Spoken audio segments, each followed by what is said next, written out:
You think your worst enemies are the ones who oppose you from the start, the Democrats, the media, the deep state.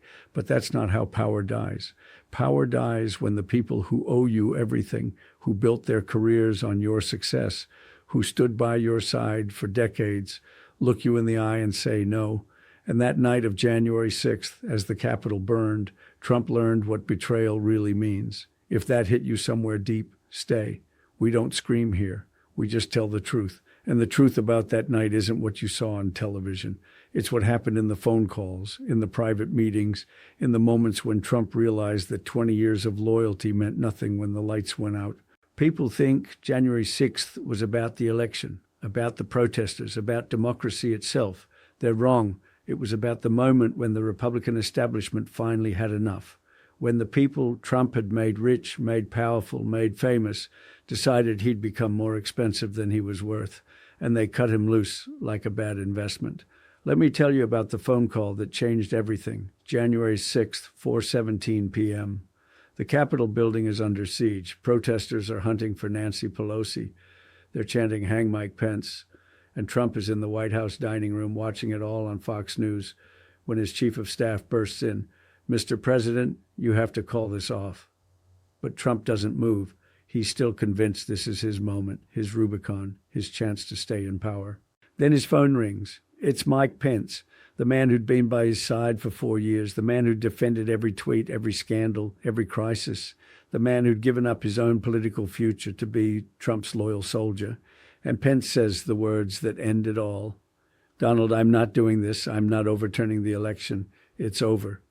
Trump's response was pure rage. "Mike, you don't understand. If you don't do this, they're going to destroy us both." But Pence had already made his choice. "Then we'll be destroyed with our honor intact." Click. The line goes dead. And in that moment, Trump realizes he's not fighting Democrats anymore. He's fighting his own vice president, his own party, his own legacy. Because here's what Trump never understood. Pence wasn't just his vice president. Pence was the bridge between Trump and evangelical America, between Trump and traditional Republicans, between Trump and the donors who'd kept the party alive for decades. When Pence said no, he wasn't just rejecting Trump's election claims. He was speaking for everyone in the party who'd finally had enough. The calls started immediately. Mitch McConnell first, the man who'd protected Trump through 2 impeachments, who'd confirmed his judges, who'd enabled his agenda for 6 years. "Mr. President, this has to stop now, not a request, an ultimatum." Then Lindsey Graham, Trump's golfing buddy, his defender on every Sunday morning talk show, his closest ally in the Senate. "Donald, I'm done. I can't defend this anymore." One by one, the pillars of Trump's power were crumbling. Kevin McCarthy, who'd bent the knee to Trump after January 6th, was privately telling colleagues that Trump had to go. Liz Cheney was already planning his political funeral. Even Tucker Carlson, his most loyal media defender, was texting Fox executives that Trump needed to be stopped. But the most devastating betrayal came from an unexpected source, Donald Trump Jr., his own son. In text messages that would later become public, Don Jr. was begging Mark Meadows to get his father to call off the protesters. "He's got to condemn this shit ASAP." Not because he disagreed with the politics, because he could see the writing on the wall. The Trump brand was about to become toxic, and business was business. Within hours, the donors started pulling out. Sheldon Adelson's people were making calls. The Koch network was cutting ties. Even the small dollar donors who'd funded Trump's rise were having second thoughts. The RNC was quietly discussing how to move forward without him. The party apparatus that had made Trump possible was preparing to make him impossible. Trump spent that night making desperate calls to Republican governors, to conservative media figures, to anyone who would still take his call. But the answer was always the same. "It's over, Mr. President. You have to accept it." Not because they'd become Democrats, because they'd become survivors, and surviving meant cutting Trump loose. The most brutal moment came at 11:43 p.m. Trump was alone in the Oval Office watching the news coverage when Ivanka walked in, his daughter, his most trusted advisor, the one person he thought would never abandon him. She sat down across from him and said the words that broke him. "Dad, it's time to concede. We can't win this." Trump looked at her with pure disbelief. "You too?" But Ivanka wasn't wavering. She'd already talked to Jared. They'd already made their calculations. The Trump Organization's business prospects, their social standing, their future in New York society. It all depended on separating themselves from January 6th. And if that meant separating themselves from Trump himself, so be it. Because that's what Trump never grasped about power. It's not about fear.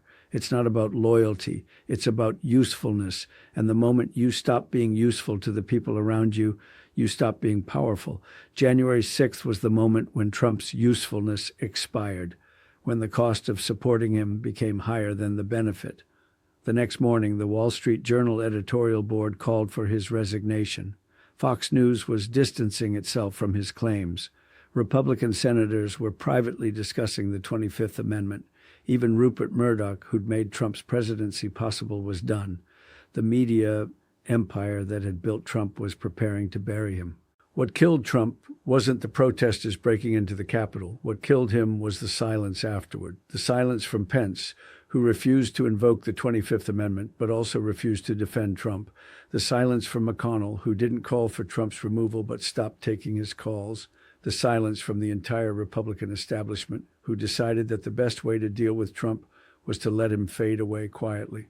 But Trump wouldn't fade quietly. He kept fighting. He kept claiming the election was stolen. He kept demanding loyalty from people who'd already moved on. And with each demand, with each tweet, with each rally, he made it clearer that he didn't understand the new reality. He was no longer the leader of the Republican Party. He was its liability. The final insult came during his second impeachment trial. Republicans had the votes to acquit him. They could have closed ranks, defended their president, shown party unity. Instead, they used the trial as an opportunity to distance themselves from him. 7 Republican senators voted to convict, not because they thought he was legally guilty, because they wanted to send a message that the party was moving on. Even his own defense team was undermining him. They weren't arguing that Trump was innocent. They were arguing that he was irrelevant, that impeaching him was pointless because he was already finished. They were defending him by burying him. And Trump, watching from Mar-a-Lago, finally understood what had happened. He hadn't been defeated by Democrats. He'd been betrayed by Republicans. The people who owed him everything had decided he was worth nothing. The party he'd transformed in his image had decided to transform itself again, this time without him. The cruelest irony is that Trump had taught them how to do it. For 4 years, he'd shown them that loyalty was conditional, that allies were disposable, that power was about winning, not principles. And when he stopped winning, they applied those same lessons to him. He'd created the monster that destroyed him. January 6th wasn't the day democracy almost died. It was the day Trump's presidency actually died. Not from external assault, but from internal abandonment. The people closest to him, the people who knew him best, decided he was no longer worth defending. And in politics, when your own people stop defending you, you're already dead. You just don't know it yet. But the betrayal went deeper than anyone realized. While Trump was focused on Pence and McConnell, the real knives were being sharpened in places he never expected. The Heritage Foundation, the conservative think tank that had provided the intellectual framework for his presidency, was already drafting position papers for the post-Trump era. The Federalist Society, which had given him his Supreme Court picks, was quietly discussing how to maintain conservative judicial power without Trump's chaos. Even his own Supreme Court justices were distancing themselves. Clarence Thomas, who'd been seen as Trump's most reliable ally on the court, watched as his own wife, Ginny, became a liability because of her involvement in election denial. Neil Gorsuch and Brett Kavanaugh, Trump's own appointees, were making it clear through back channels that they wouldn't support any legal challenges to the election results. Amy Coney Barrett, his final Supreme Court pick, refused to even meet with his legal team.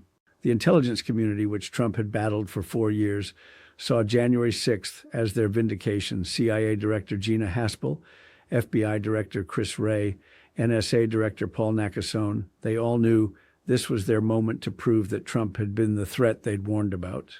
Within days of January 6th, intelligence briefings were being restructured to minimize Trump's access to sensitive information. Not because he was leaving office in 2 weeks, because they no longer trusted him with national secrets. Corporate America moved even faster. Within 48 hours of January 6th, Every major bank had frozen Trump Organization accounts. J.P. Morgan Chase, Deutsche Bank, Signature Bank, they all decided that doing business with Trump was too risky, not just politically risky, financially risky. The Trump brand had become toxic overnight, and toxic brands don't generate profitable returns. The tech companies were ruthless. Twitter permanently suspended Trump's account while he was still president. Facebook followed suit. YouTube deleted his channels. Amazon Web Services kicked Parler off their servers. Apple and Google removed conservative apps from their stores. It wasn't coordinated, but it was comprehensive.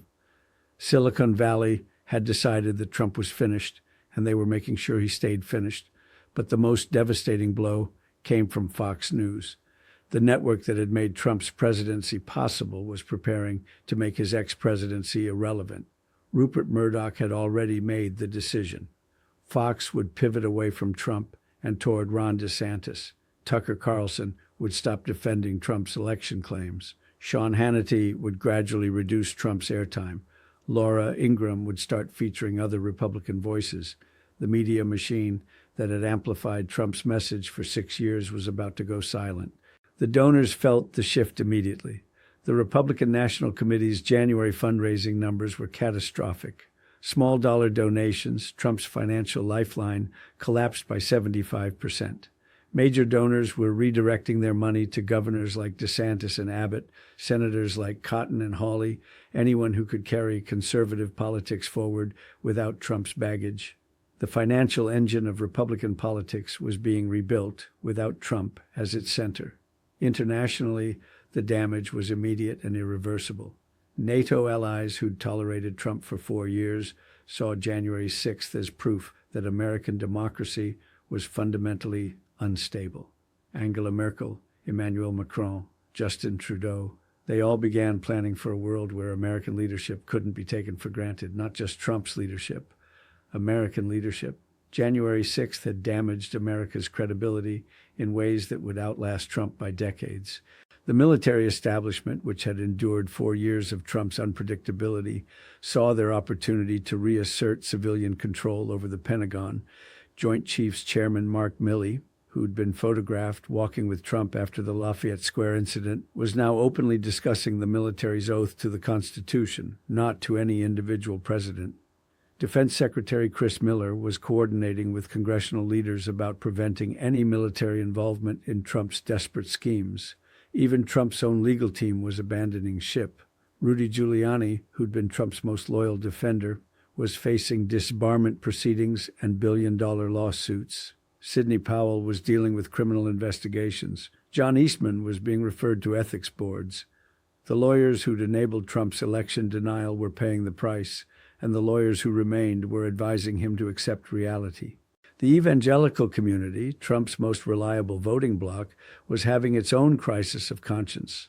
Franklin Graham, Jerry Falwell Jr., Robert Jeffress, the religious leaders who'd provided moral cover for Trump's presidency, were all struggling to explain January 6th to their congregations. Some, like Pat Robertson, explicitly broke with Trump. Others simply went silent. The marriage between Trump and evangelical America, which had seemed unbreakable, was dissolving before their eyes.